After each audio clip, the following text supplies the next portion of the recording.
Alrighty. What do we got? We got why aim trainers don't work. Parentheses, they do. You load up whatever game it is that you play. Whether it be Valorant, Counter Strike, Apex, COD, whatever it may be. It doesn't matter. You decided that your aim was a contributing factor towards your failures and decided to do something about it. Yeah. You look online for help and find someone on Reddit suggesting that you try Kovacs. Never heard of Kovacs before, so you do some digging and come to learn that it's supposedly an aim trainer. You're not entirely sure how it works. You know what's kind of funny that I just realized? They have the world best aim trainer. Oh man, that's kind of funny. When I first figured out about Kovacs, it still said the world's best, but I never really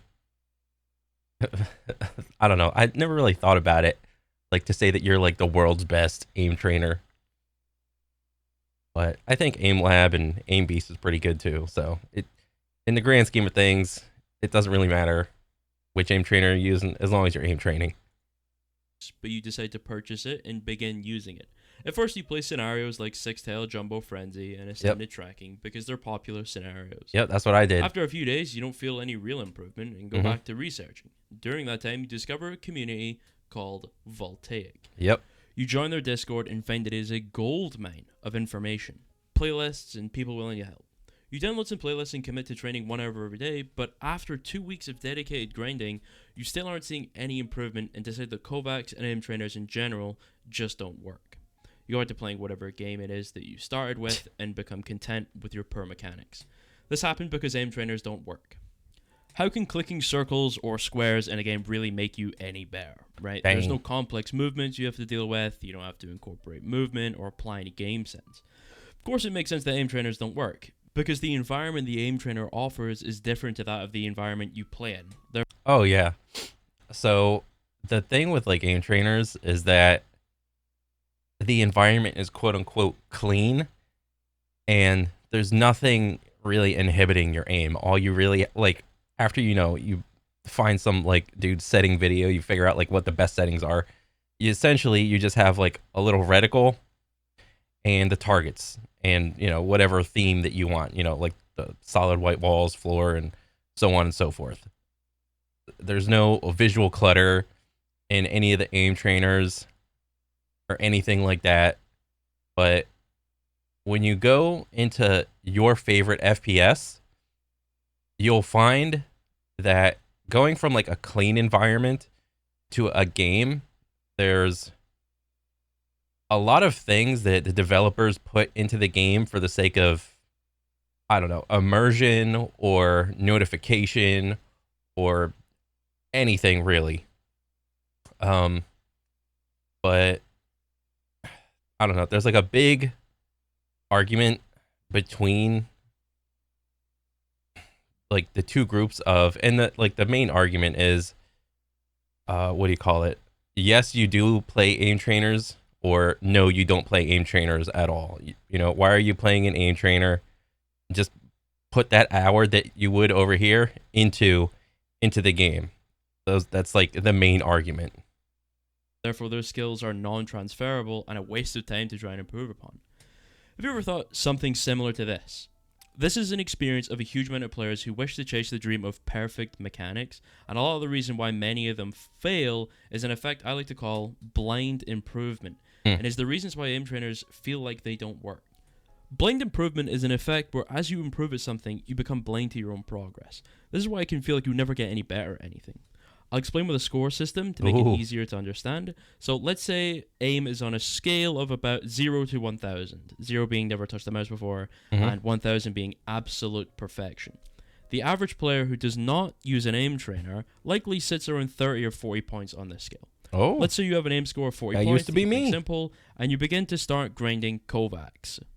There are many different factors that contribute to the speed of your improvement, but we'll just stick with the simplest example and say you already have a fairly well-balanced playlist of around 60 minutes of length and that you use it every day. Yeah, that was not me in the beginning. I don't even remember what the heck I did in the beginning. Like the first couple hours, it was what do you call it? It was like centering 1, 2, and 3, which are like decent scenarios. Some sort of jumbo tile frenzy, naturally. Um, I guess what was it called? Elevated tracking or whatever. There was a good bit of that in there. I think I tried to mess around with like PGTI, and then oh yeah, I read that what do you call it? That Aimer 7 routine thing, that paper that he made, and I tried to follow that from like the beginning, and I tried to follow the beginner playlist of like a couple of scenarios, and I sucked at PASU. In the beginning, I was like, how the fuck am I supposed to do this shit? Um, and then I don't know. I think I don't know how long I kept up with that, like the Aimer 7 routine. I kept up with it for uh, quite a bit, and then only like I don't know, like a couple, like a month or two later, I heard about Voltaic, and I think when I found out about Voltaic, it was around season 3. Yeah, and once I figured that out, I was like, okay, let's go back from the beginning and start all the way from the bottom. And I, struggled and climbed the whole way from bronze to whatever I am now. If your baseline aim is a score of 40 points, and that is your average, you may bounce around that number depending on a couple of factors like sleep, hunger, fatigue, lack of focus, or other Yeah. things. And remember, he said this little graph thing was from 0 to 1,000, and you're at 40. So it is safe to say that being an average of 40 points on the aim chart means you may bounce anywhere between 30 to 50 points. On the days you perform at Ooh. 30 points, you can probably see that your aim is bad that day.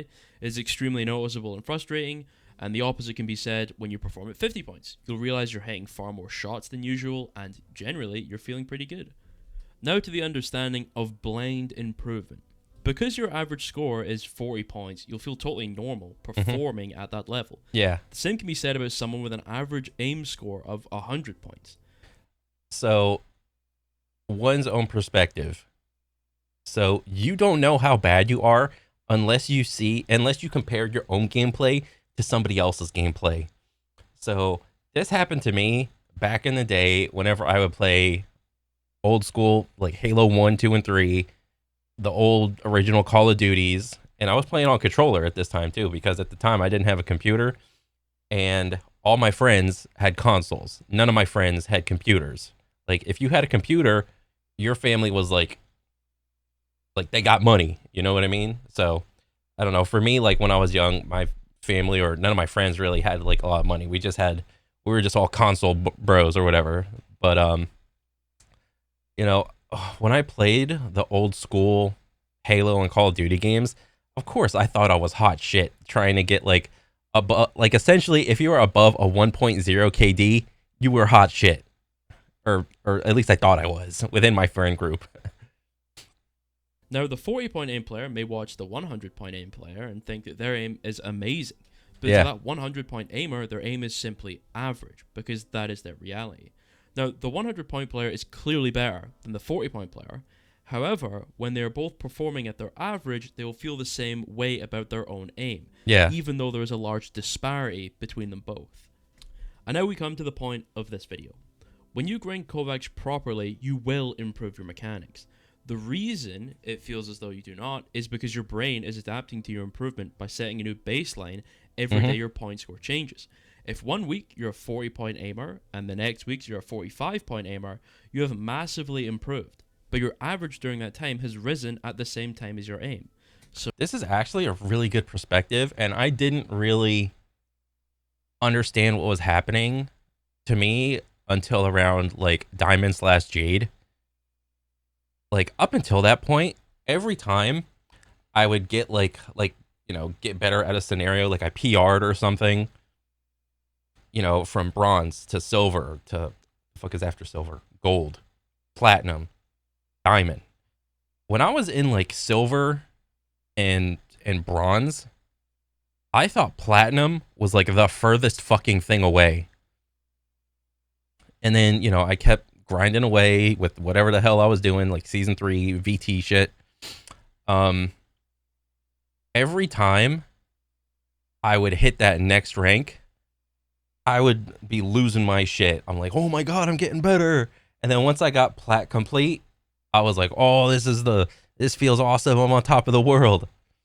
And then, the next at that time, it was like once you hit plat complete, I thought diamond was the furthest thing away. I was like, oh my god, the scores are so much more.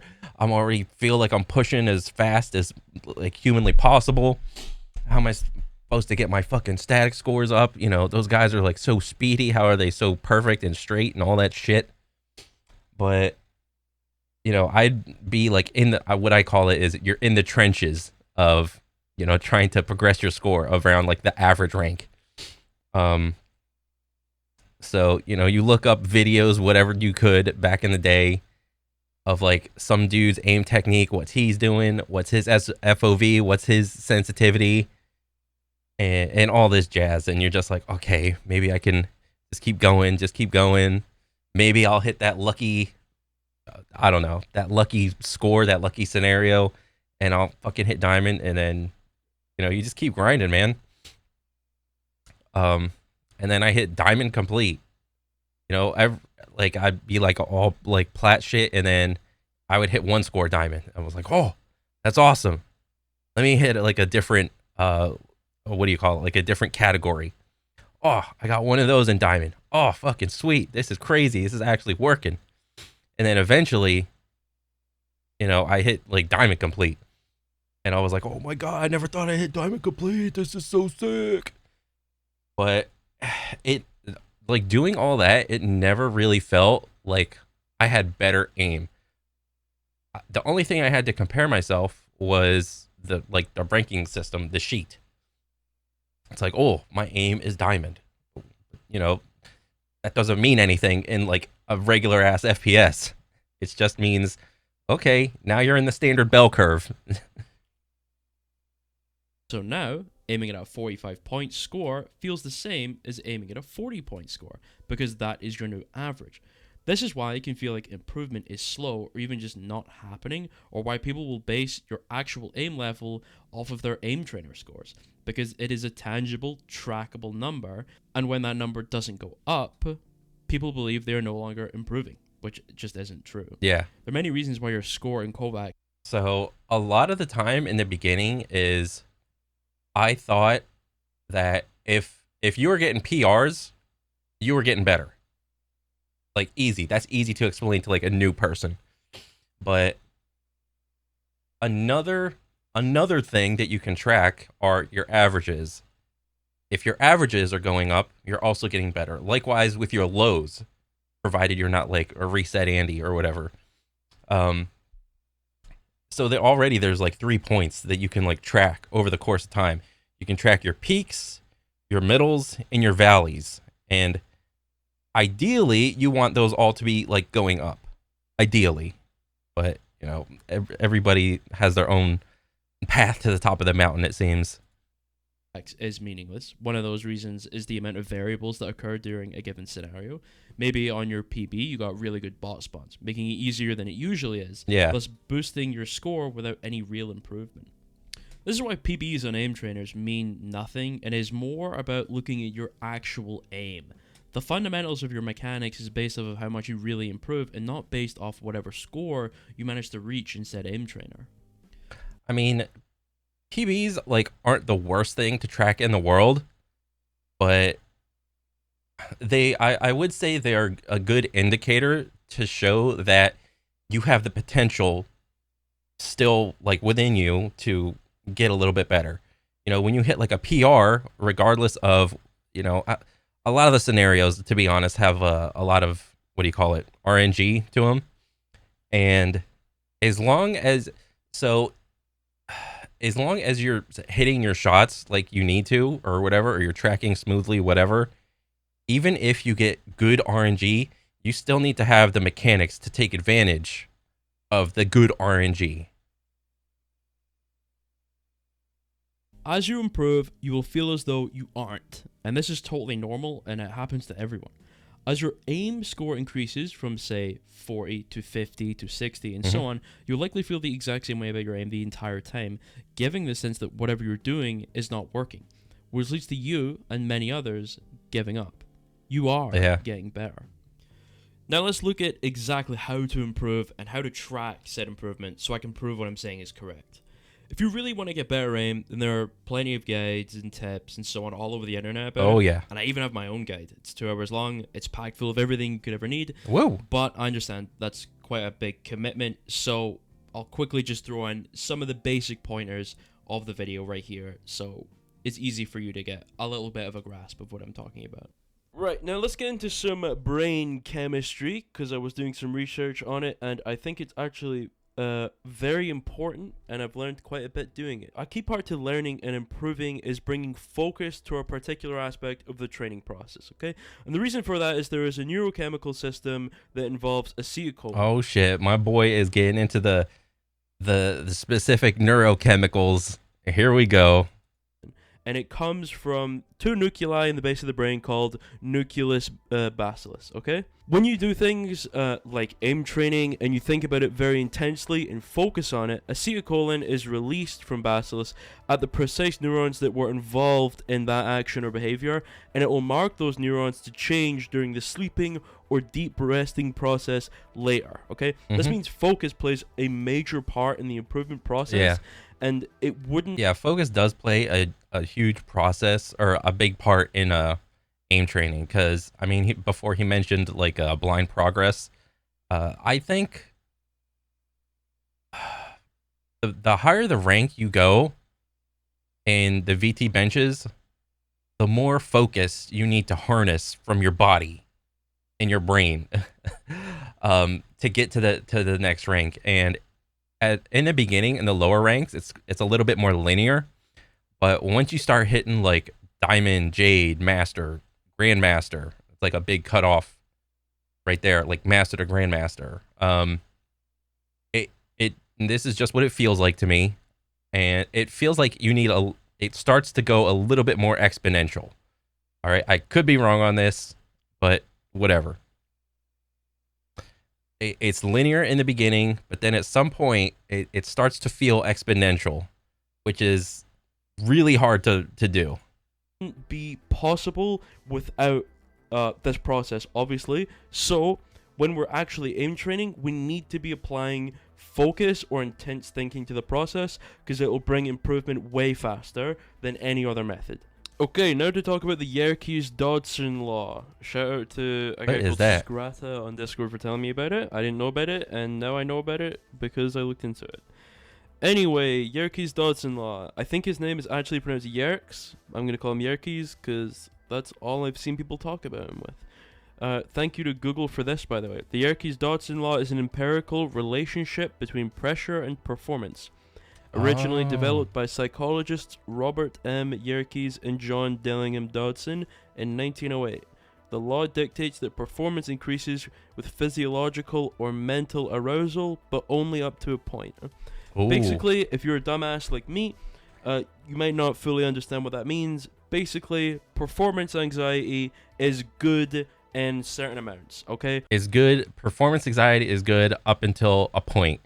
What that point is up for debate, probably. And when you are, playing Kovacs or Aim Lab or Aim Beast or whatever, it's very easy at certain ranks to just autopilot train and not feel any pressure in any way. So you have to create, you have to pull the pressure out of nowhere, essentially, to, force yourself to focus more. Too little or too much will hurt your efficiency. The optimal level of arousal or anxiety will actually push you to peak performance. Okay, let's get into motor learning, the actual aspect that makes you physically get better at a skill. Okay, let's look at some Wikipedia, alright? Motor learning refers broadly to changes in an organism's movements that reflect changes in the structures and function of the nervous system. Motor learning occurs over varying timescales and degrees of complexity. Oh yeah. Humans learn to walk or talk over the course of years, but continue to adjust to changes in height, weight, strength, etc. over their lifetime. Motor learning enables animals to gain new skills and improves the smoothness and accuracy of movements. Oh, he said the S word. He said smoothness. Oh dang. Anyway, motor learning is what actually makes you get better at aim. Among other things, your Yeah. actual ability to motor learn that's what it is. Motor learning. It's the ability to learn to use your muscles in different ways. Okay? Simple. That's what aiming is in like a sciencey way. If you're Yeah, and that's really what I think is, I don't know, what do you want to call it? That's a really hard pain point once you reach like that 50th percentile, like diamond slash jade master, that little bump in the VT benches. You there's like a couple schools of thought. Like whenever you're aim training, it's like you either use one sense for every scenario, and like that's it, muscle memory, blah blah blah. Even though that's not really true, but I mean it's whatever. You have one sense for every scenario, or you pick sensitivity that helps you maximize your score for each scenario.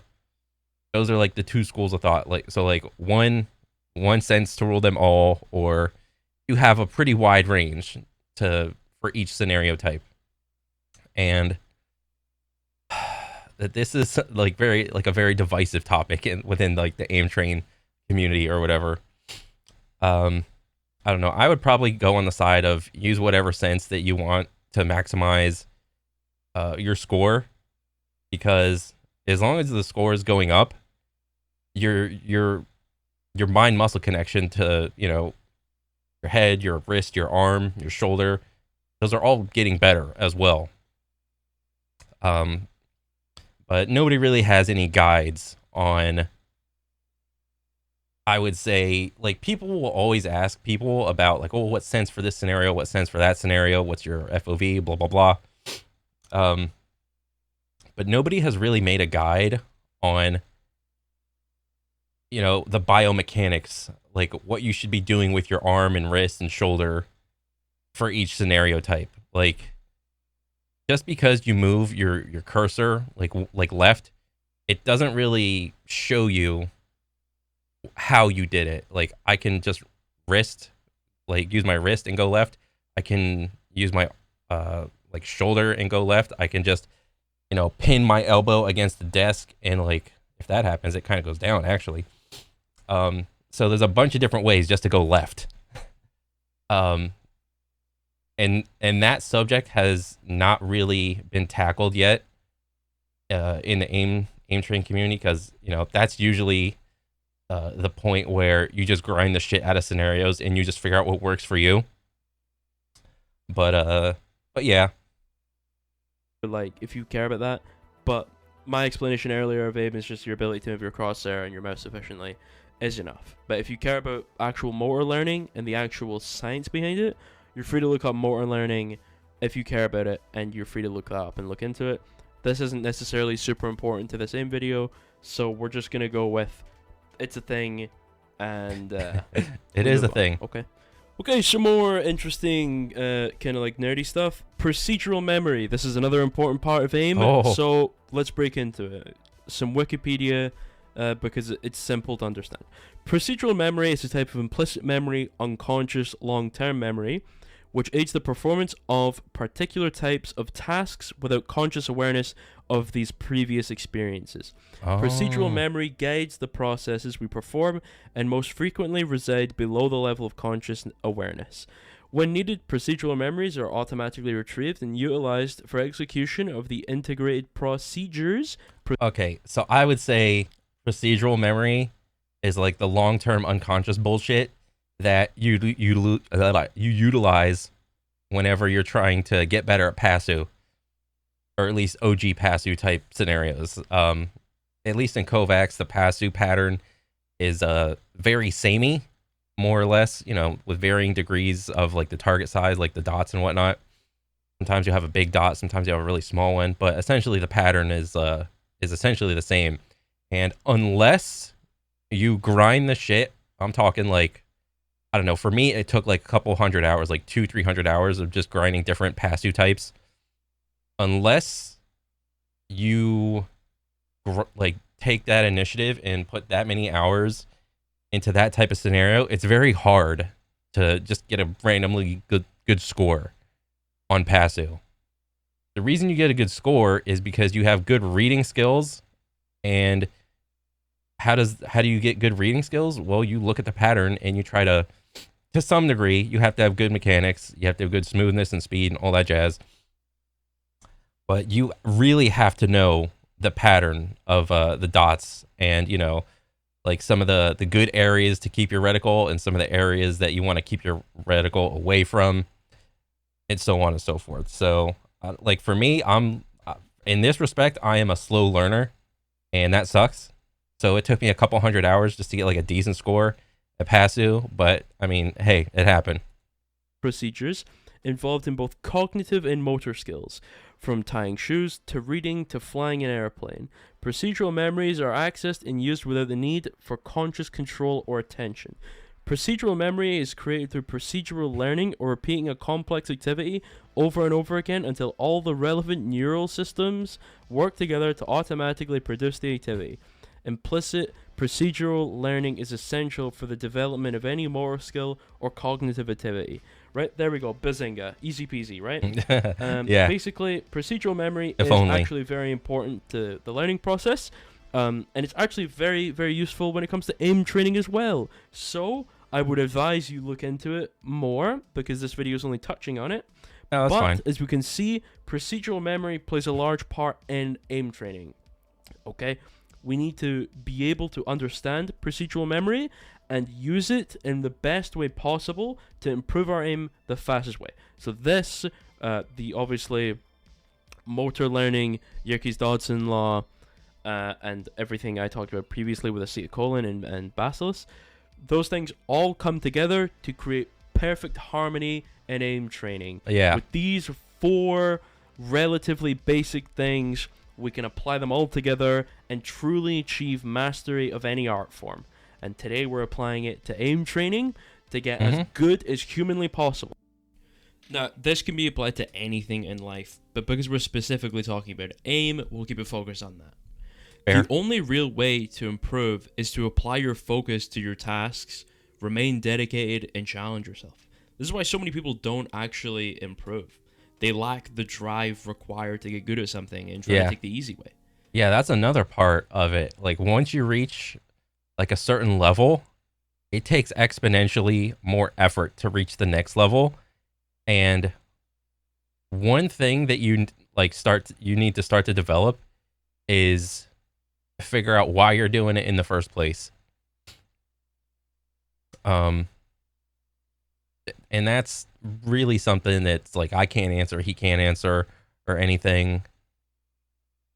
It's just got to come from you, really. And that's why aim trainers don't actually work. Oh, dang. Had to touch on the whole motivation aspect to reach that next level. Yeah, that was a good video. I liked it. It was cool. I'm a fan. I dig it. But I mean, as far as aim trainers work, I mean, this is obviously talking about like M&K stuff in video games and shit like that. You don't really need to utilize like aim trainers if you have a controller or anything like that. I am curious to see if like any controller people could utilize like gyro aim and flick stick to see if they could get like some decent scores in the scenarios or whatnot. But who knows? But for the most part, aim trainers do work. You just have to, you gotta grind, man. It's not easy, because if it was easy, everybody would be doing it. But the same thing with the gym. It's very similar to the gym. If going to the gym was easy and working out and exercising was easy, everybody would be doing it. But since it's not easy, not a lot of people are doing it. But no, that's pretty much it. I liked the video. It was good. yeah, go check out Greedy You. He's pretty cool. And yeah, that's pretty much it for me, guys. I'll catch you on the next one. All right, later.